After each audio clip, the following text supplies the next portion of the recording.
1절 함께 읽겠습니다. 야훼는 나의 빛이요 나의 구원이시니 내가 누구를 두려워하리요. 야훼는 내 생명의 능력이시니 내가 누구를 무서워하리요.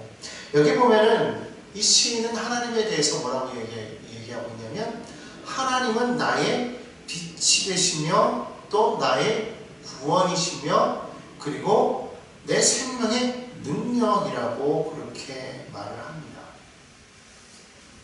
하나님이 나의 빛이 되시고 구원이 되시고 능력이 되시기 때문에, 그래서 시인은 지금 자기를 대적하는 그런 사람들에 대해서 결코 두려워하지 않는다라고 그렇게 말을 해요.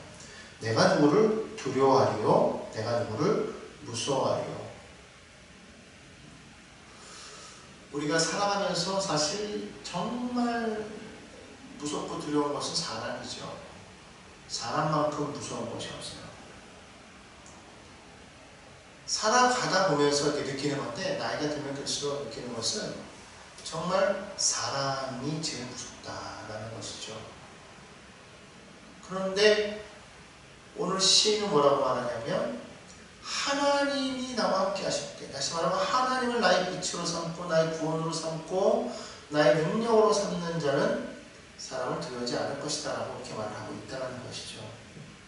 오늘 우리가 누구를 의지할 것이냐, 이 세상 살아가면서 사람을 의지할 것이냐 하나님을 의지할 것이냐, 여기에 대해서 우리가 분명하게 누구를 의지해야 될 것인가를 분명하게 결단할 수 있도록 도움을 주는 것이 바로 이 시편 27편 1절이라고 생각해요.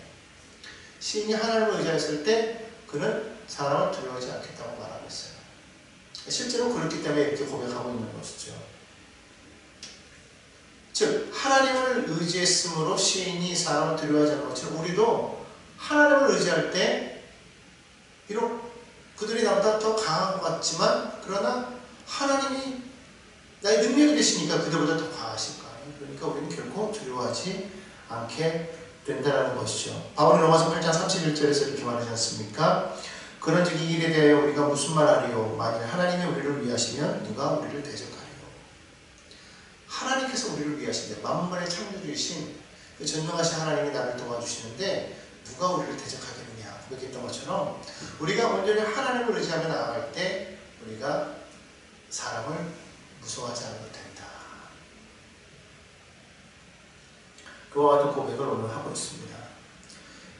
실제로 이 시인은 과거에 이와 같은 그런 경험이 있었다는 거예요. 2절에 보니까 이렇게 말하잖아요. 악인들이 내 살을 먹으려고 내게로 왔으나 나의 대적들, 나의 원수들인 그들은 실족하여 넘어졌대요. 그러니까 이미 벌써 이 시인은 그런 경험이 있는 거예요. 자기를 대적하는 그런 대적들이, 악인들이 내 살을 먹으려고, 얼마나 악귀 같습니까? 내 살을 막 뜯어먹으려고, 또 막 고통 가운데 나를 막 괴롭히는 그런 사람들이 그렇게 하려고 왔어요. 왔는데 오히려 어떻게 됐다고 그래요? 그들이 실족하여 넘어졌대요. 그들 스스로가 스스로 파놓은 덫에 걸려 넘어진 것이죠. 그러니까 이와 같은 그런 경험이 있었기 때문에 시인은 더욱더 담대할 수가 있었다는 거예요. 과거에 그랬던 하나님께서 지금도, 그리고 미래에도 나를 그렇게 도와주실 것이다. 여러분, 우리가 비록 지금 우리 스스로가 지금 경험하지 못했다고 할지라도 이 시편 기자의 이 체험을 통해서 우리가 그 하나님이 나와도 함께 하실 거야 라는 그런 분명한 믿음을 갖게 되시기를 바랍니다. 하나님이 저와 여러분들을 그냥 고아와 같이 내어버려두지 아니하시고 반드시 대적으로부터 우리를 보호하여 주실 것이라는 겁니다. 이것이 하나의 근거가 되어서 여러분들이 그와 같은 믿음으로 나아갈 때 여러분도 또한 그와 같은 경험을 하게 될 것이고, 저도 마찬가지고, 그래야 할 때 그것이 또한 우리의 경험이 되면 우리도 또 시편 기자처럼 그와 같은 고백을 하게 되면 그것이 또 누군가에게는 또 하나의 또 근거가 될 수가 있겠죠. 그렇기 때문에 이와 같이 하나님을 경험한 사람들의 그 이야기를 통해서 우리가 힘을 얻고 그것을 점점 우리가 옆으로 계속 전달해 나아갈 수 있어야 되겠다. 이 시인은요, 그런 과거의 경험을 통해서 지금 하나님께서 나의 도움이 되시고 능력이 되시기 때문에 앞으로 미래에 어떤 일이 일어나도 나는 두려워하지 않겠다라고 지금 고백하고 있어요. 3절 보겠습니다. 군대가 나를 대적하여 진칠지라도 내 마음이 두렵지 아니하며 전쟁이 일어나 나를 치료할지라도 나는 여전히 태어나리로다. 개인과 개인도 무섭지만 사실 군대는 얼마나 무섭습니까? 우리 개인이 군대를 어떻게 대적하여 이길 수가 있어요? 특히 이 악한 원수마귀가 그 군대로 때로 뭉쳐가지고 막 사람들을 막 괴롭히는 성경에서 보면 그 거라사 광인에게 들렸던 그 귀신의 이름이 뭐냐고 예수께서 물었을 때 뭐라고 그랬어요? 군대니라고 그랬잖아요. 그러니까 군대가 그 안에 들어가 있으면 그 한 개인이 얼마나 정말 그 귀신들의 그 힘에 의해서 얼마나 괴롭다 하겠어요. 그거 아니면 난리가 아니었겠죠. 그거 어떻게 감당할 수 있겠어요, 개인이. 그런데 예수께서 그 앞에 서셔서 보니까 군대라 할지라도 귀신들이 꼼짝 못하는 거예요. 그리고 그들이 자신들이 거기서 쫓아내지 말고 돼지떼에게로 들어가게 해달라고 그렇게 간구해서 예수께서 그렇게 말씀하시니까 귀신들이 곧바로 나와서 돼지떼에게로 들어가고 돼지떼가 그냥 그대로 삼계탕을 내어달래서 물에 빠져 몰살하거든요. 어쨌든 그 한 사람에서 나와서 그 귀신들이 나왔을 때 그 사람은 어떻게 됐어요? 온전히 되었단 말이에요. 그러니까 예수께서 그와 함께 하니까 그 안에 군대가 진치고 있었는데 어떻게 됐어요? 쫓겨났단 말이에요. 성경에서 보면 대적이 한 길로 왔다가 7길로 도망하게 된다고 합니다. 그러니까 오늘 여러분이 여러분 안에 예수 그리스도와 함께 하시면 지금까지 여러분의 삶을 부여잡고 있는 악한 원수가 아니라 군대가 진을 치고 있다고 할지라도 오늘 시간 우리가 예수 그리스도를 우리 구주로 우리가 모셔드리는 순간 우리 안에서 반드시 떠나가게 된다는 거예요. 앞으로 장래에도 마찬가지고요. 그 군대가 우리를 대적해서 우리 안에 진을 치려고 할지라도 우리는 넉넉히 이길 수가 있는 것이죠. 설령 전쟁이 일어난다 해도 요동하지 않겠다. 사실 이라는 전쟁이 일어나면 얼마나 두렵습니까? 전쟁이 일어나면 정말 그와 같은 것이 우리의 생애 가운데 일어나지 않기를 우리는 구해야 되는데 사실 그와 같은 전쟁이 일어난다고 할지라도 요동하지 않는다는 거예요. 흔들리지 않는다는 거예요. 실제적인 어떤 전쟁을 반드시 말하는 건 아닐 거예요. 자신이 처한 어떤 그런 고난과 그런 위기가 이 개인인 이 시인의 입장에서는 어떻게 느껴지냐면 전쟁과 같이 느껴졌다는 것이죠. 여러분도 그렇지 않습니까? 우리가 이 세상을 살아가는데 사실 이 모든 삶의 상황들, 이 형편들을 우리가 가르쳐 말할 때 전쟁과 같다고 이렇게 말하잖아요. 회사원들이 회사로 들어갈 때 전쟁터로 들어간다고 이렇게 말을 하잖아요. 우리가 살아가는 모든 곳곳이 사실 다 전쟁터예요. 끊임없이 그러한 여러 가지 갈등 속에서 그런 전쟁들이 일어나고 있죠. 그뿐입니까? 이 세상은 악한 영의 권세가 붙잡고 있기 때문에 우리는 늘 이 악한 영과의 그런 영적인 전쟁 가운데 우리는 놓여 있을 수밖에 없어요. 이러한 그런 고난 속에서, 그런 역경 속에서 오늘날 경제가 어렵고 위기죠. 물가는 하늘 높은 중으로 계속 치솟아 올라가고 경제는 점점 어려워지고 사람들은 지금 너도 나도 할 것 없이 개인적인 부채가 어마어마해요. 국가 부채도 어마어마해요. 지금 우리가 살아가는 게 사실은 기적과 같은 거예요. 정말 잘 사는 사람들이 있어요. 그럼 극소수예요. 대부분의 사람들은 잘 사는 것 같이 생각하지만 사실 속빈 감정과 같다라고 말할 수가 있죠. 물론 그보다도 더 어려움에 처한 사람들이 있을 거예요. 아주 정말 힘들고 그런 어려움 가운데 처해 있는 우리는 매일매일이 전쟁터죠. 매일매일이 죽음의 고비를 넘어가는 그런 삶이고, 그런데 바로 그럴 때에 주님이 우리와 함께 하시면 우리는 여전히 요동치 않는 거예요. 나는 여전히 태어날 거다. 설명장에 있을 때 마음이 요동하지 않으면 태평하고 태어난다면 우리는 이길 수가 있죠. 우리 옛말에 호랑이에게 잡혀가도 정신만 차리면 산다라는 말이 있지 않습니까?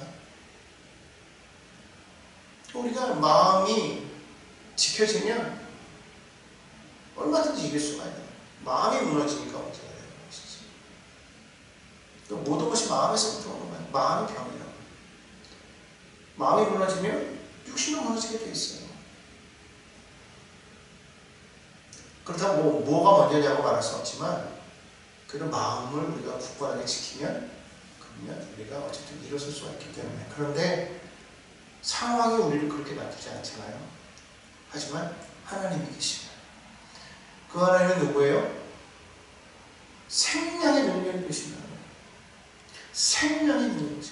그분이 우리 생명의 근원 되시는 거예요. 사망의 권세가 왔다가도 생명의 근원이신 주님 앞에서 물러가는 거예요.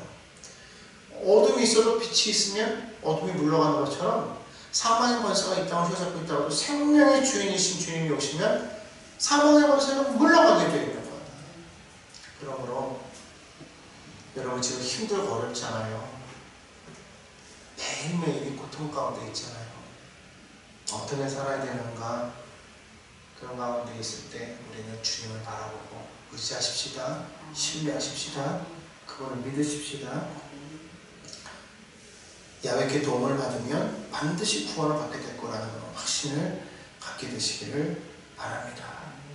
자, 그러면서 오늘 이 시인이 하나님 앞에 한 가지 소원이 있다고 이렇게 말하고 있어요.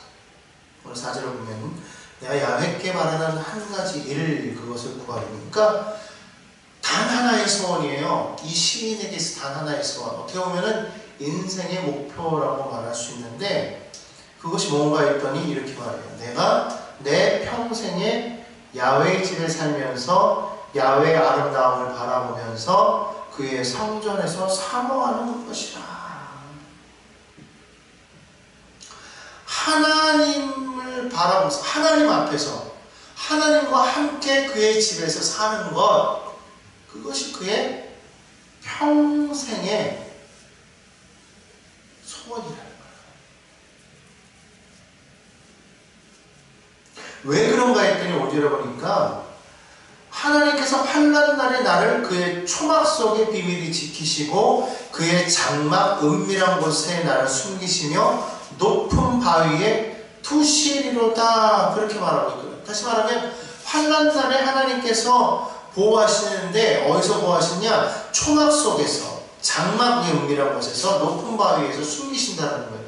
그러니까 결국 그게 뭐냐면 이 시인이 말하는 그 초막, 장막, 그 높은 바위는 뭐냐면 바로 하나님의 전을 뜻하는 거예요. 그러니까 하나님의 전 안에 있으면 어떻게 된다? 환난이 다가와도 평안하다, 안전하다라는 것이죠. 그것을 분명하게 알고 있었기 때문에 그는 평생에 하나님 집에 거하기를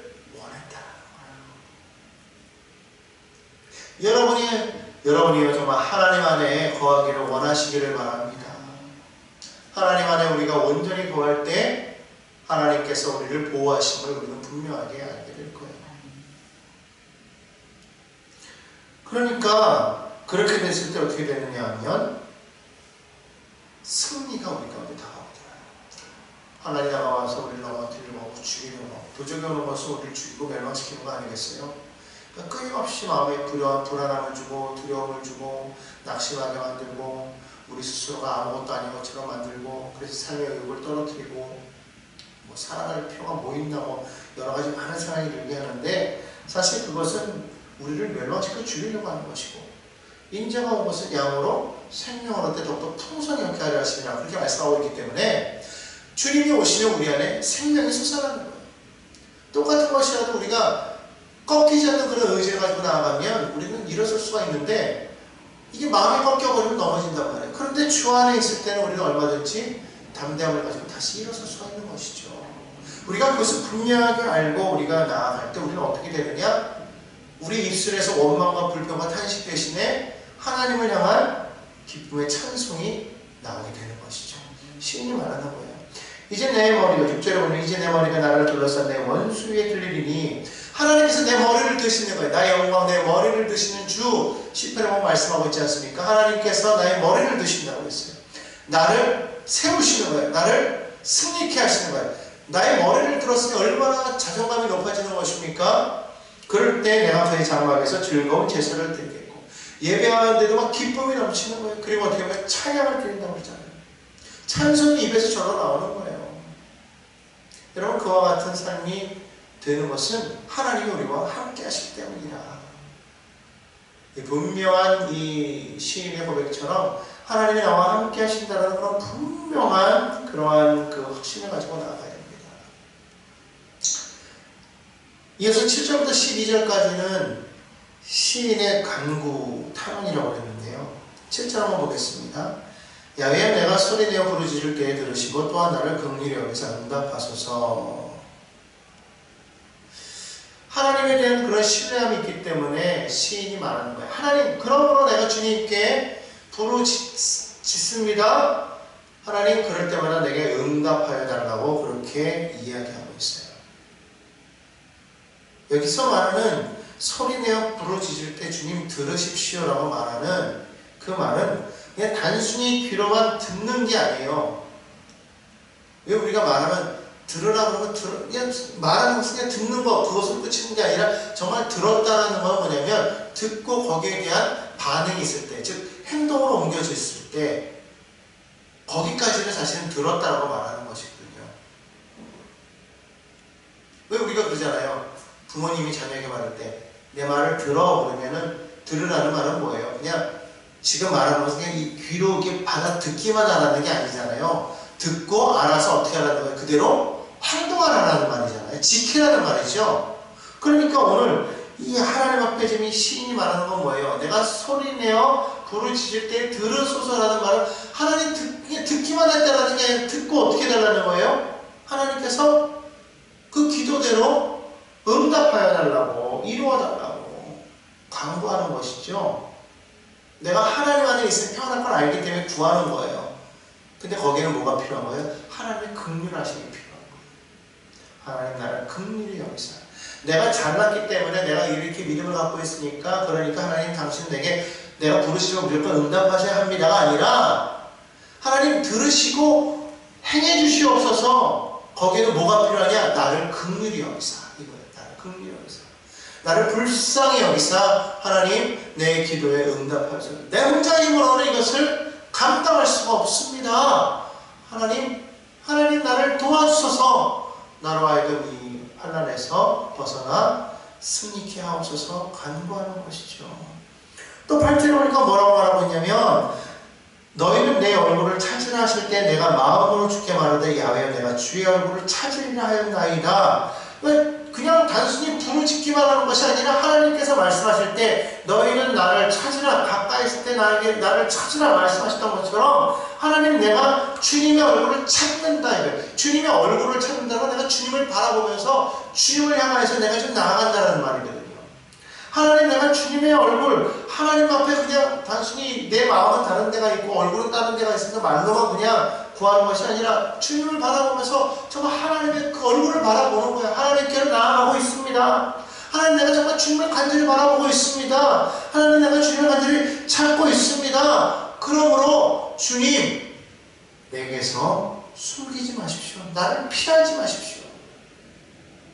고백하는 말하는 거예요. 간구하는 거예요. 왜 우리가 그럴 때 있잖아요. 기도할 때 보면 하나님께서 정말 내 기도를 들으시는 것 답답할 때가 있어요.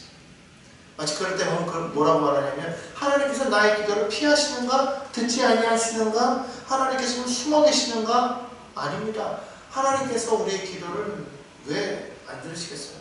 하나님은 우리가 기도할 때 즉시로 들으시는 거예요. 근데 우리가 그게 그렇게 느껴진다라는 것이죠. 마치 지가 안 듣는 것처럼. 왜 그러냐면 공중권세 잡은 이 약한 영의 권세가 하나님과 우리 사이를 지금 막아버리는 거예요.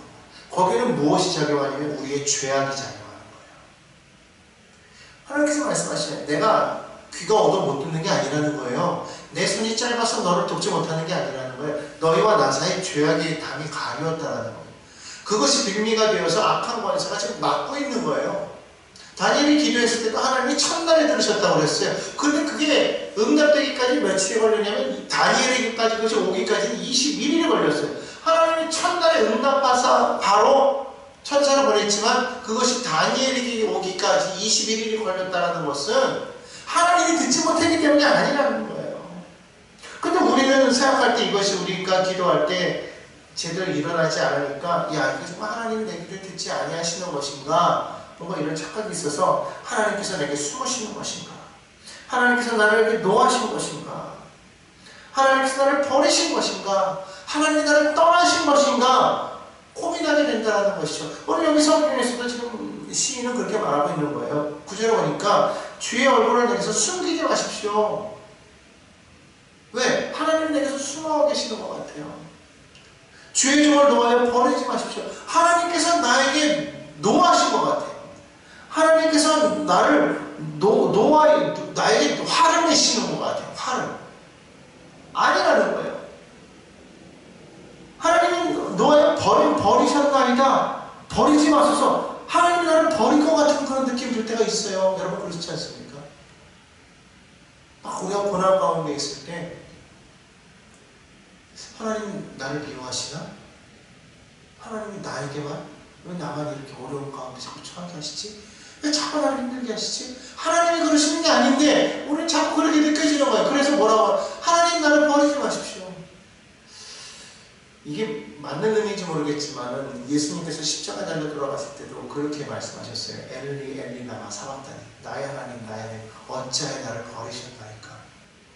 하나님이 버리셨습니까? 예수님께서 십자가에 지신 것은 그분 때문이 아니라 우리 죄 때문이잖아요. 그것 때문에 그렇게 된 것이지 하나님이 예수님을 버리셨어요? 그건 아니에요. 그렇지만 우리 심정 가운데서는 그렇게 느껴질 수밖에 없는 것은 왜? 하늘이 어두워지고 하늘이 막혀버렸어요. 응답이 없어요. 그전에는 그렇게 친히 말씀하시던 하나님 이제는 말씀하시지도 않아요. 어떻게 보면 우리는 더하겠죠. 예수님은 하나님의 뜻을 알기 때문에 알면서도 그렇지 우리는 몰라요. 연약해요. 자꾸 의심이 될 때가 있단 말이에요. 하나님께서 나를 버리셨다. 하나님이 나만 미워하신다. 하나님이 나에게만 이렇게 하시는 것인가. 그래서 하나님이 되지 않으면 어디 계십니까?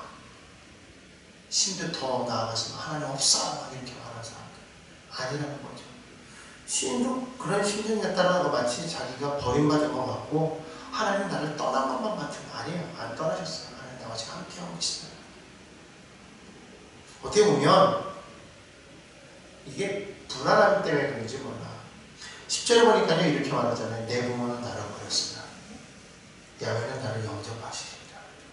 부모는 나를 버렸으나 지금 부모에게 버림받은 어떤 그러한 모습이잖아요. 부모에게 버림받아. 부모에게 버림받은 그런 경험이 있는 사람은 그 마음에 엄청난 트라우마가 있죠. 엄청난 상처가 있어요. 한번 버림받은 사람은 또 누군가에게 버림받을까봐 두려워하는 그런 마음이 있단 말이에요. 그것이 지금 크기 때문에 하나님을 향하여서 그렇게 말했던 것이죠. 그런데 그가 그런 가운데서 뭐라고 말하냐면 그런데 하나님은 나를 영접하십니다. 그렇게 말하고 있어요. 그럼에도 불구하고 하나님 나를 영접하십니다. 그러니까 여러분 이걸 아셔야 돼요. 우리와 이 시인의 마음이 우리와 동일해요. 그럼에도 불구하고 그는 여전히 뭐하고 있어요? 하나님 앞에 신뢰를 가지고 간구하고 있는 거예요. 실제로 나의 삶이 외면받고 버림받은 이런 상황이잖아요. 그렇죠? 어차피 여러분도 우리도 그럴지 모르는 거예요. 뭐 가정에서 아니면 직장에서 친구들 사이에서 뭐 동료 사이에서 버림받고 외면당하고 그런 사람들 있을 수 있잖아요. 그런 모든 순간 속에서 하나님마저 나를 외면하고 버리는 것은 아닌가 하는 그런 두려움 있을 수 있죠. 그러나 그러한 상황 속에서도 그런 두려움이 있지만 그러나 더 큰 건 뭐예요? 그럼에도 불구하고 하나님은 나를 버리지 아니하실 거라는 확신이 더 큰 거예요. 확신이 더 크니까 이것을 이길 수가 있는 거예요. 아예 그런 마음이 없이 그냥 온전한 믿음만 있는 것이 아니라 우리가 동일해 그런 두려움이 있지만 그럼에도 불구하고 그러나 하나님은 나를 버리지 아니하셔. 어떤 그런 분명 확신. 세상은 나를 버려요. 심지어 부모도 나를 버렸어. 하지만 하나님 나를 버리지 아니하실 거라는 그런 확신. 심지어는 버리지 않을 뿐만 아니라 어떻게 나를 영접하신대요. 나를 받아주신대요. 그런 확신을 가지고 있다는 거예요. 나를 영접했다는 거는 뭐예요? 비록 가족에게는 버림받았어도 하나님은 나를 가족으로 품어주셨다는 거 아니겠어요? 하나님은 우리를 결코 떠나지 않고 버리지 않는다. 분명 믿음과 확신을 가지고 나아가시기 바랍니다. 그럴 때 시인은 그런 확신 속에서 무엇을 구하냐면 11절에 보니까 주의 도를 내게 가르치시고 내 원수를 생각하시고 평탄한 길로 나를 인도하소서. 나를 가르쳐 주십시오. 나를 인도하여 주시옵소서. 구하고 있죠. 그러면서 뭐라고 말합니까? 내 생명을 대적에게 맡기지 마십시오. 그들은 어떤 자냐면 위증하는 자, 또 그리고 악을 토하는 자예요. 그들은 나를 치려는 자예요. 그들에게 주님 나를 버려두지 말고 나를 인도하여 주옵소서. 우리가 이렇게 간구하는 것이죠. 하나님에 대한 신뢰가 없으면 간구할 수 없어요.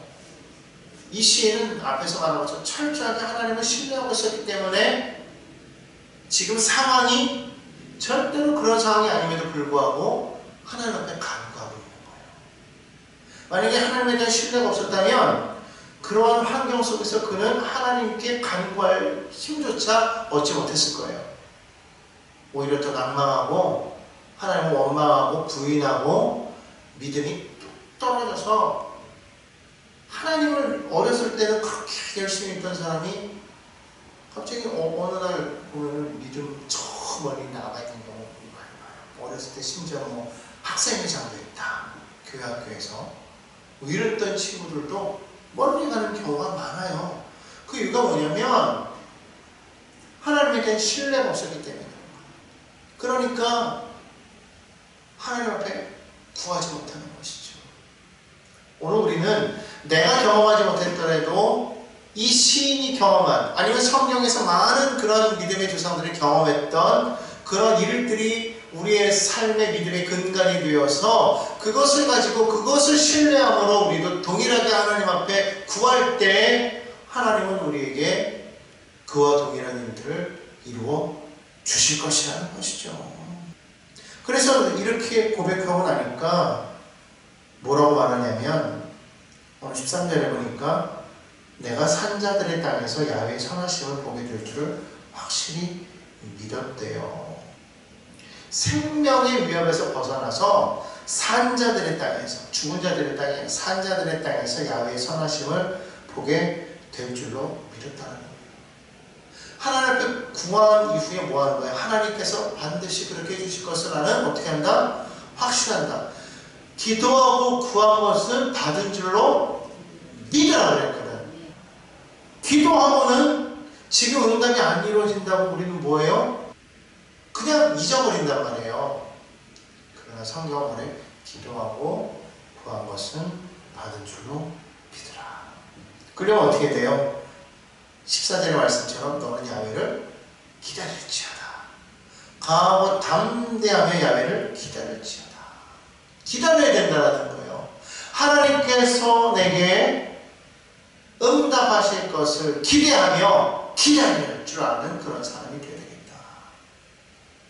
기다릴 수 있는 사람은 어떤 사람이 기다리냐면 강하고 담대할 때 기다릴 수가 있는 거예요. 요동하고 막 흔들려도 하나님이 나를 붙잡아 주신다는 분명한 믿음을 가지고 있을 때 우리는 기다릴 수가 있는 거예요. 그렇기 때문에 여러분 지금 어떤 불안함과 어려움에 처했습니까? 저도 마찬가지지만 여러분 우리 모두는 다 지금 현재 많은 어려움 가운데 있어요. 정말 이러한 순간에 우리는 정말 선하신 그 하나님, 생명의 근원 되시는 그 하나님께서 우리에게 참된 구원이 되시고 하나님께서 우리에게 가장 좋은 것으로 우리를 만족해 하실 것이라는 그런 분명한 기대감을 가지고 살아가시길 바랍니다. 그것이 분명하게 이루어질 걸 믿고 기다리는 저와 여러분이 되기를 바랍니다. 여러분 주님만 바라보십시오. 그리고 기대하십시다. 어떠한 일이 일어날지를 기대하면서 우리 끝까지 믿음으로 기다리는 그러므로 응답받는 저와 여러분들 다 되시기를 주 예수님의 이름으로 간절히 축원합니다.